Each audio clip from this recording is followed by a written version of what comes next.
नमस्ते दोस्तों, स्वागत है आपका माइंड कोश पर, जहां हम दुनिया की बेहतरीन किताबों से पैसा, निवेश और जिंदगी की सीख आसान भाषा में आपके लिए लाते हैं। आज हम बात करेंगे एक ऐसी किताब की जिसने निवेश की दुनिया को बदल दिया, one upon wall street by Peter lynch. आप सोच रहे होंगे, अमेरिका की किताब भारत में हमें क्यों पढ़नी चाहिए?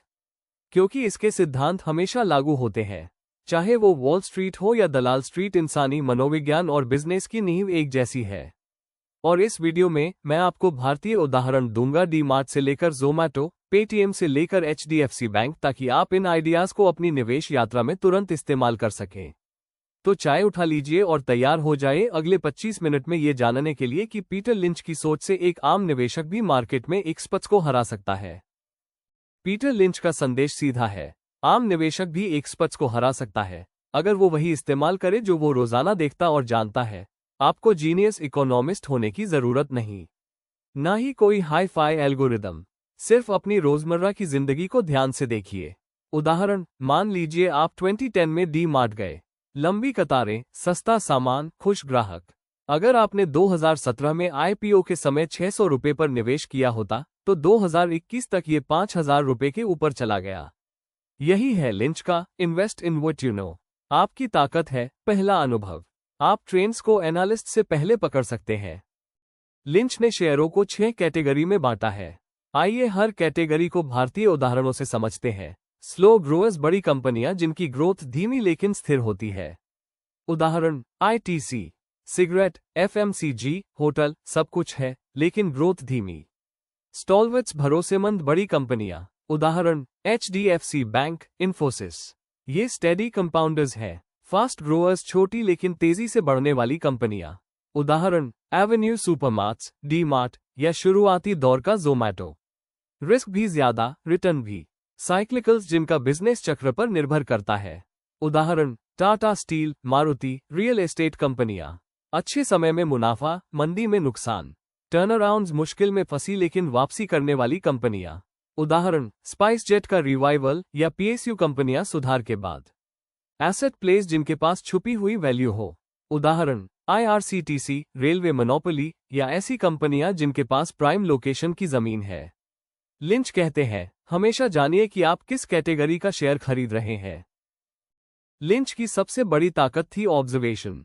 स्टारबक्स में लंबी कतारें, हर गली में ज़ोमैटो और स्विगी डिलीवरी बॉय, हर कॉलेज स्टूडेंट पेटीएम या ओपी से पेमेंट कर रहा है। ये सब संकेत है। 2014 में ओला और उबर का इस्तेमाल कॉलेज स्टूडेंट्स करने लगे थे। अगर उस समय आपने इस इकोसिस्टम से जुड़े स्टॉक्स में निवेश किया होता, जैसे पेटीएम या फिनटेक कंपनियां, तो फायदा होता। यानी अगला मल्टीबैगर शायद आपके शॉपिंग बैग, मोबाइल ऐप्स या आपके बच्चों की पसंद में छुपा हो। लिंच कहते हैं, सिर्फ भीड़ देखकर शेयर मत खरीदो, थोड़ा होमवर्क करो। 10 मिनट टेस्ट लो। क्या आप 10 मिनट में समझा सकते हो कि कंपनी पैसा कैसे बनाती है? उदाहरण, इन्फोसिस क्लाइंट्स को इट सर्विस बेचती है। डी मार्ट सस्ता बेचकर स्केल से कमाती है। ज़ोमैटो कमीशन और एडवर्टाइजिंग से। अगर आप समझा नहीं सकते तो मत खरीदो, साथ में चेक करो earnings growth, debt levels, monopoly या कंपटीशन। याद रखो, हर शेयर के पीछे एक कंपनी होती है। जानो वो कंपनी करती क्या है। मार्केट भावनाओं पर चलता है, डर और लालच। 2020 में कोविड क्रैश के समय HDFC bank, Asian paints, Titan सब 30-40% गिर गए। क्या इनका बिजनेस टूटा? नहीं। समझदार निवेशक ऐसे समय को डिस्काउंट सेल मानते हैं।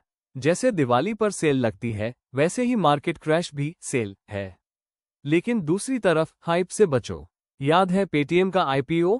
2150 रुपये पर लिस्ट हुआ और गिरकर 600 रुपये के नीचे चला गया। लिंच का नियम, भीड़ देखकर मत खरीदो।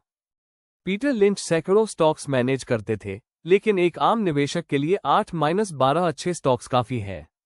उदाहरण, portfolio, 2 bank, HDFC bank, SBI, 2 consumer, Asian paints, HUL, 2 fast growers, D mart, Nykaa, 1 cyclical, Tata Motors, 1 turnaround, IRCTC या कोई पीएसयू। डाइवर्सिफिकेशन जरूरी है, लेकिन ओवर डाइवर्सिफिकेशन रिटर्न खराब कर देता है। असल पैसा लॉन्ग टर्म में बनता है। लिंच कहते हैं, स्टॉक मार्केट में सबसे जरूरी ऑर्गन दिमाग नहीं, पेट है। मतलब उतार चढ़ाव झेलने की हिम्मत चाहिए। अगर आपने इन्फोसिस को 90 में खरीदा और पकड़े रखा, तो आज करोड़ों होते। ज्यादातर लोग डरकर बेच देते हैं, लेकिन असली एज पेशेंस में है। तो जल्दी से रिकैप कर लेते हैं। Invest in what you know, share की कैटेगरी पहचानो, ऑब्जर्वेशन से ट्रेंड पकड़ो, होमवर्क करो, क्रैश इक्वल्स मौका, हाइप से बचो, लिमिटेड लेकिन अच्छे शेयर लो, पेशेंस रखो। अगर आपको यह वीडियो पसंद आया तो लाइक और सब्सक्राइब करना मत भूलिए। कमेंट में बताइए आपके हिसाब से आज का इंडिया का फास्ट ग्रोअर कौन है। अगले वीडियो में हम कवर करेंगे the intelligent investor bye Benjamin Graham. बने रहिए माइंड कोश के साथ।